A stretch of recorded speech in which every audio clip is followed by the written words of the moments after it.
Have you heard the horror stories of people fixing flipping real estate and losing everything they have?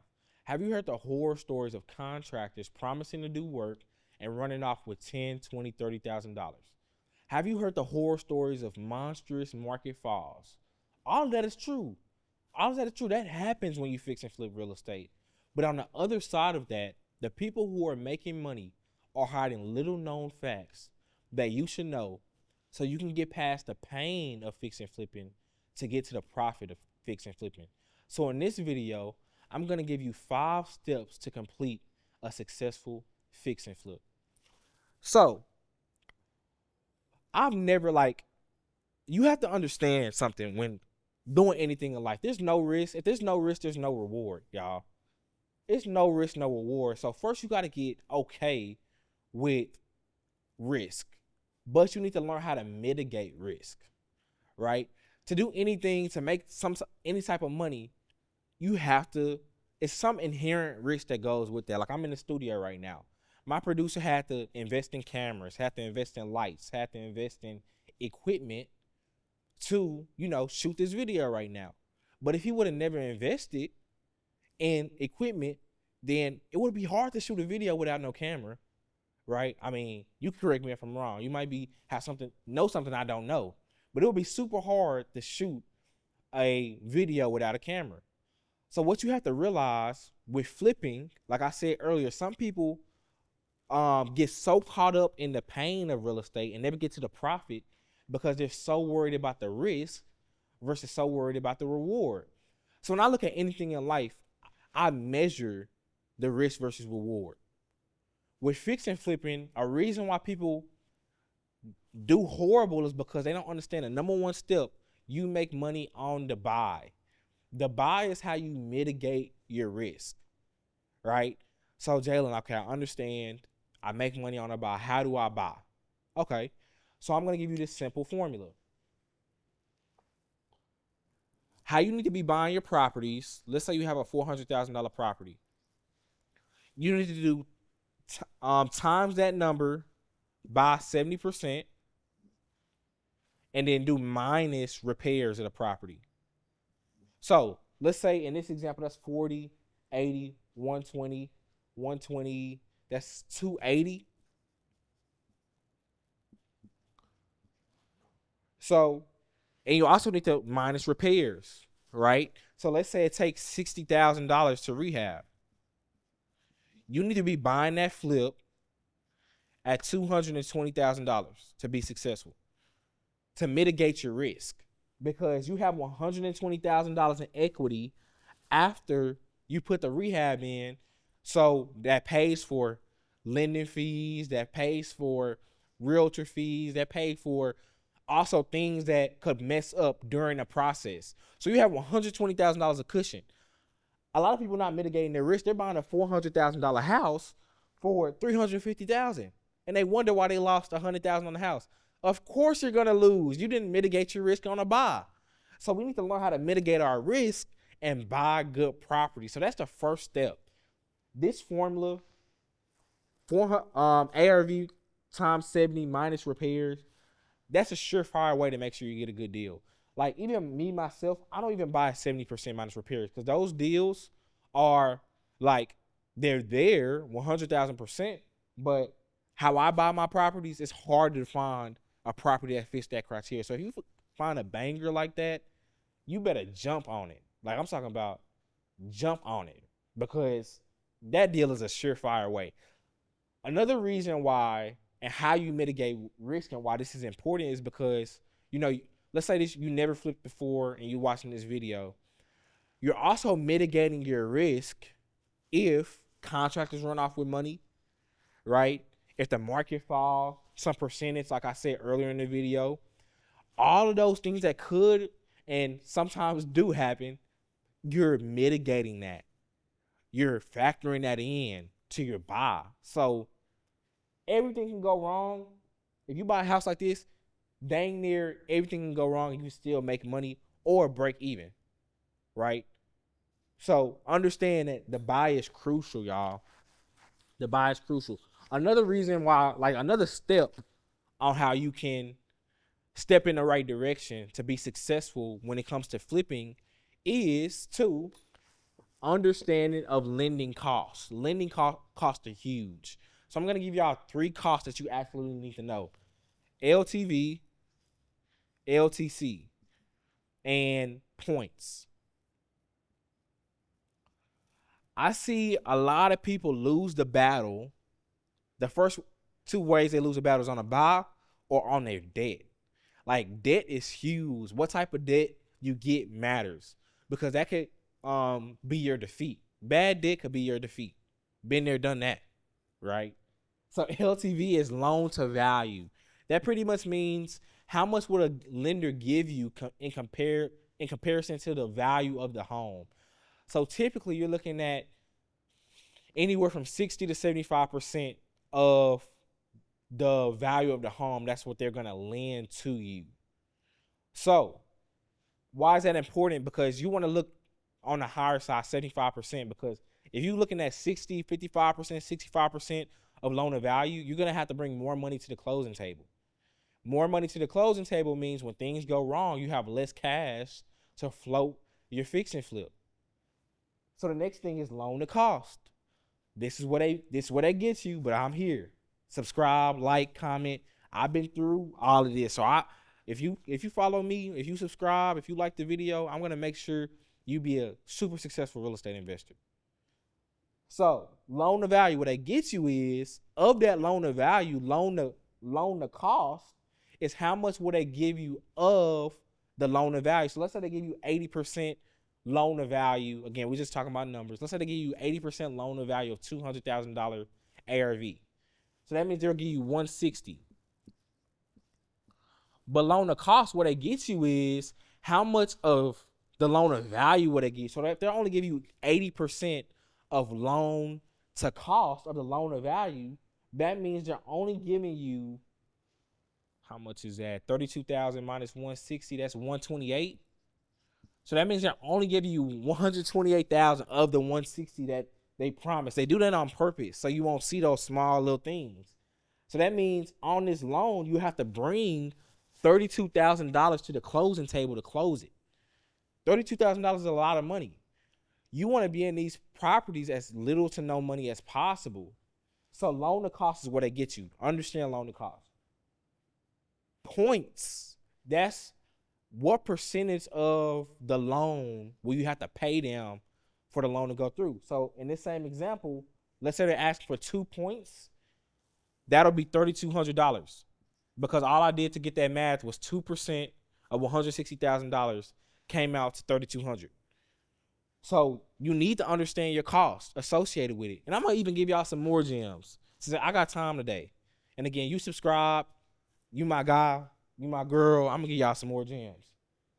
So another thing you wanna get, the best lenders with the debt will give you a situation where you don't have to pay monthly payments.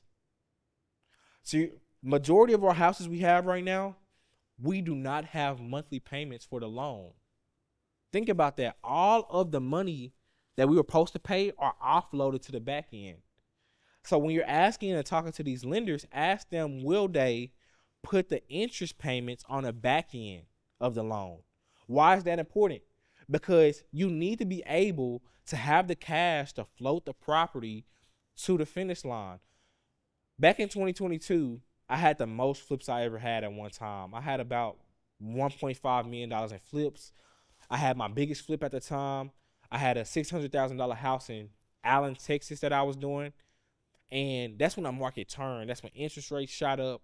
That's when the market just changed from the COVID era where prices was just going up. After COVID, prices just was going up. 2022, they tanked. And I had the most I ever had in debt at one time. Where I messed up is I was paying about $15,000 to $20,000 a month just to float my houses. Think about that. That's a whole bunch of money. And that's when the market was, we talking about 6, 7, 8, 9 months I'm on market with these houses, right? So that's almost $250K a year that I lost off of interest. Realize the interest that you pay on these loans are interest only. They're not credited towards the debt. So I'm telling you this because what happened is I got into cash flow issues which made the properties prolong because I was so worried about paying the monthly payments. I ran out of cash to do the rehabs. So that was just a cycle for disaster, a snowball for disaster. Okay, I'm paying all this interest that's taken away from the rehab, that's making the process longer. But if I didn't have to pay those monthly payments, it would have been a way easier situation to handle. So find a lender that will give you no monthly payments, but of course monthly payments, but they'll put it on the back end, right? So these are in a perspective I didn't mention. These are hard money lenders. When flipping, you need to find a hard money lender. They'll give you debt just according to the asset. You don't need license. You don't need a license. You don't need credit. You don't need anything but, a good deal. And those are the people you want to look for. Yes, you will have to personal guarantee it.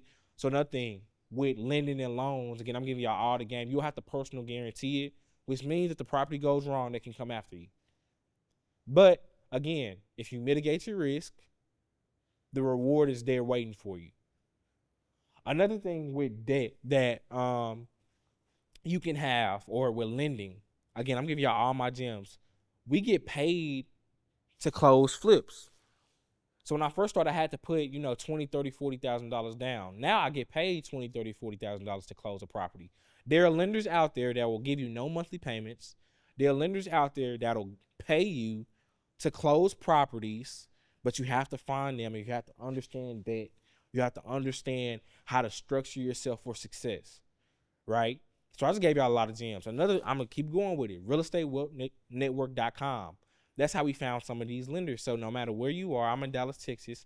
Go to realestatewealthnetwork.com, sign up, look at the lenders, start calling them, ask them certain questions. What is your loan to value that you lend at? What is your loan to cost? How many points? Do you do monthly payments? Do you upfront the rehab? So again, that's where I was telling y'all I get paid $20, $30, $40,000 to close a flip. Do you upfront the rehab, or do I have to do draws? Right? Ask those questions and find a lender that, because again, 60, what you want really 70 to 80% loan to value.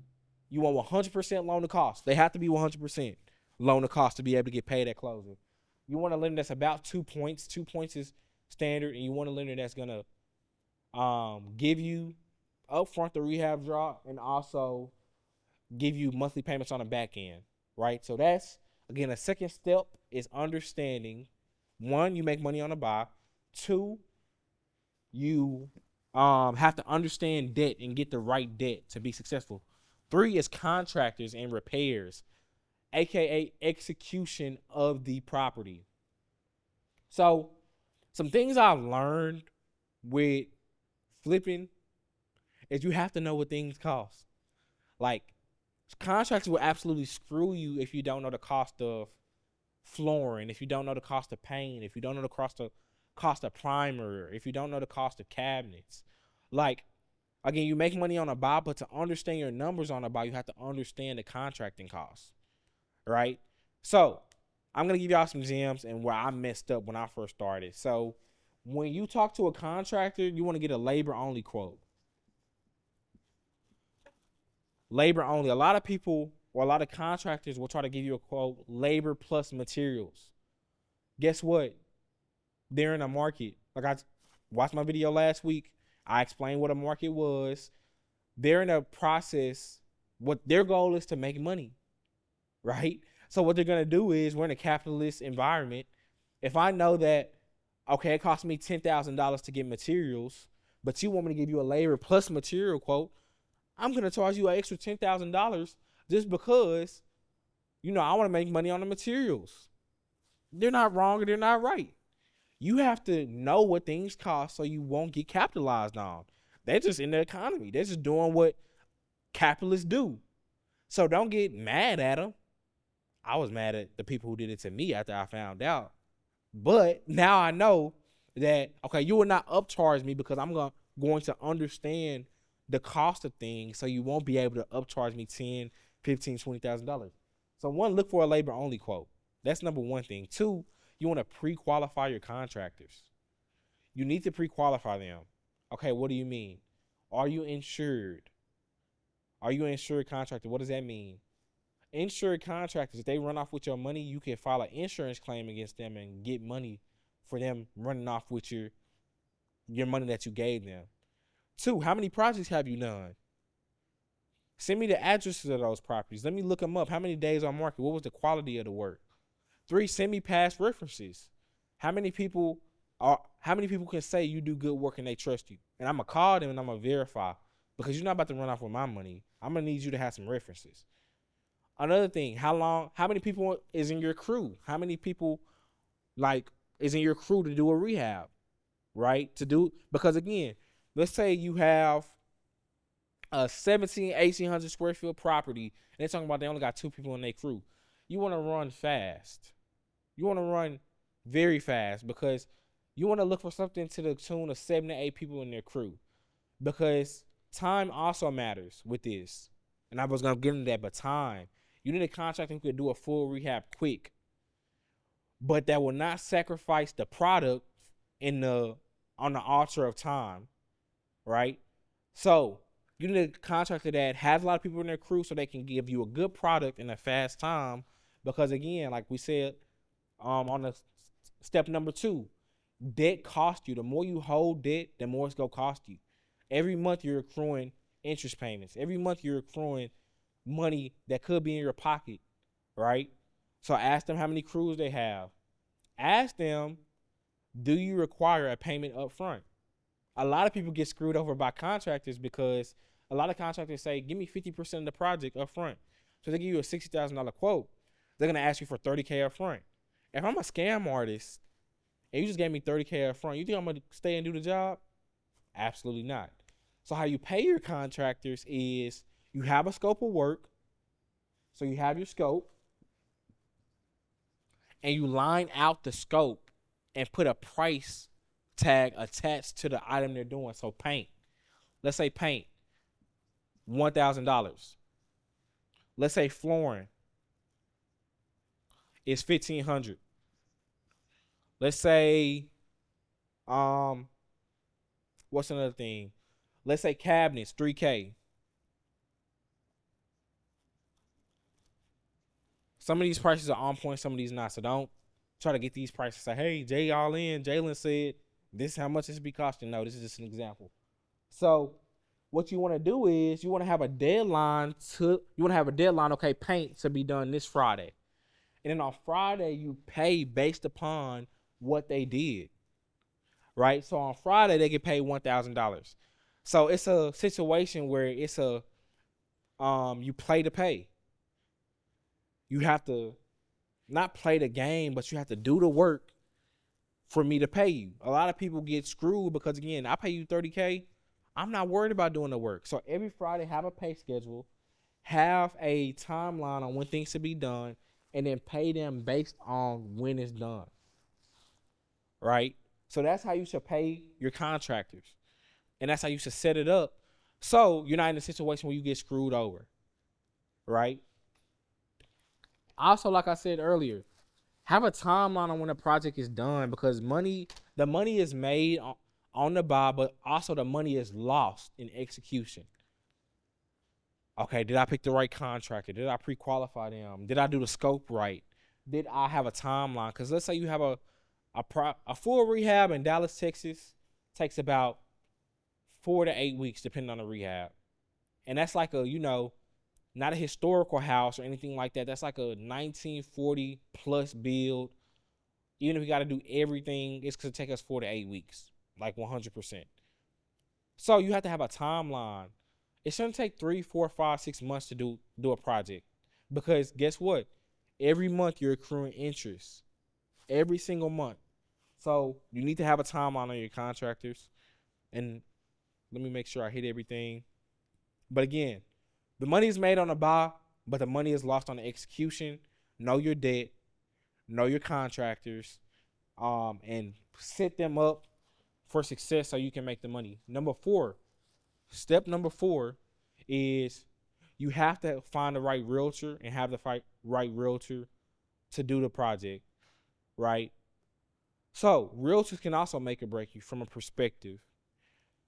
if you find a realtor that can do an open house, if you find a realtor that, you know, does, showings, actually tries to negotiate on your behalf, know what you're looking for, you need to find a good realtor because, again, if you don't have a good realtor, they could make your property sit longer than you need it. You need a realtor that's going to put in effort, that's going to door knock the neighborhood, that's going to understand, everything about the neighborhood, that has experience, has pocket listing buyers. You need to know that.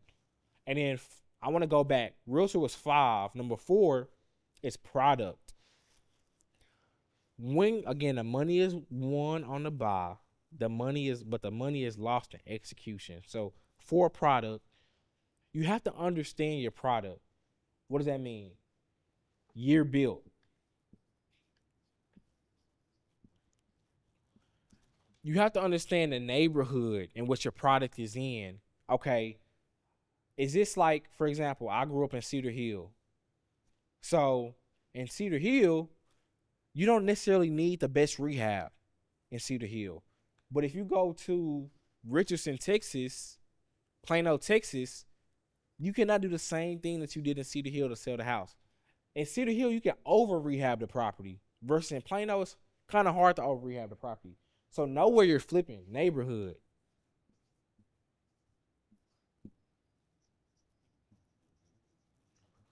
You have to know the neighborhood in which you're flipping. You don't, again, look at the comps.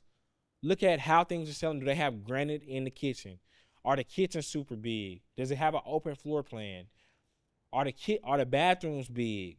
Okay, this bathroom's small on a comp and it's sold for $20K lower, but this bathroom is bigger and the kitchen is bigger. That's the reason why they got so much more. You have to put yourself in the shoes of a new homeowner that's about to buy their first home, that saved up for years upon years, and give them a product that they'll be happy to put their family into for the long term. A lot of people from flippers, and when I first started, I'm just thinking about what I would want. Or, hey, they'll be okay with this, they'll be good. This is what the comps say, but your products suck. So you got to have the perspective again. These people have been saving up for years on years and years. They take first home. They have a family. They want to grow their family up in something that they'll be proud of. So understand, give them a good product. In Dallas, a big thing that sells homes is, again, an open floor plan, big kitchens, a big entertainment area. Like, those are the things that really push your home.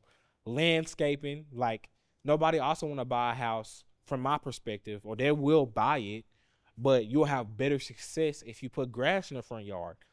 If it's all yellow and brown, from a buyer's perspective, again, this is not my perspective. I don't care about the grass. But from a buyer's perspective, they want green, luscious grass because they just saved it for 5 years to buy their first home. They want an idea, like a fairy tale moment, to become true in their head. That's how you got to think about it. They have a fairy tale idea how it should go, and it's your job to give them a product that fits their mind, that their mindset on it, because your product is how you make money. So you want to have a good product at a good price, right? Don't have a bad product at a high price. Another reason why people sit on the market for so long, they have a bad product at a high price. Nobody buying that. You have to reduce the price, or you're gonna have to redo the product. You got to pick one, but both cannot bud. And you want to also manage your product when it's on the market. So if you're 60, 90, 120 days in and your product is not selling, this is where number 5, realtors and managing the product. You have to know when to make adjustments, know when the price drop, know when you're too high, know when it's time to do more rehab into the property. You have to know when to adjust, right? Another reason why people fail in real estate or don't be successful when it comes to fixing and flipping is because they've probably been sitting on the market for a price for 6 months and they just refuse to drop the price. Like, drop that price, or go in and do some more work to the property, give them a better product, but manage that property on the market. A big thing for me, my biggest loss on the house was $100,000 on one house. The reason why I lost $100,000 is because I didn't take my loss early enough. You want to cut your losers early. If you know you're about to lose property If you know you're about to lose money on a property, lose early rather than lose late. Because if I lost early, it would have been about a $20,000 to $30,000 loss, versus I waited, and the loss just kept going up, going up, going up. So you have to learn to cut your losses short. If you know you're about to lose money, lose it now instead of losing it later, and take that money and move on and go buy another property and make the money back and take your lessons with you. So those are the 5 steps to fix and flipping real estate. If you like the video, then like, comment, subscribe, and I'll see y'all on the flip side.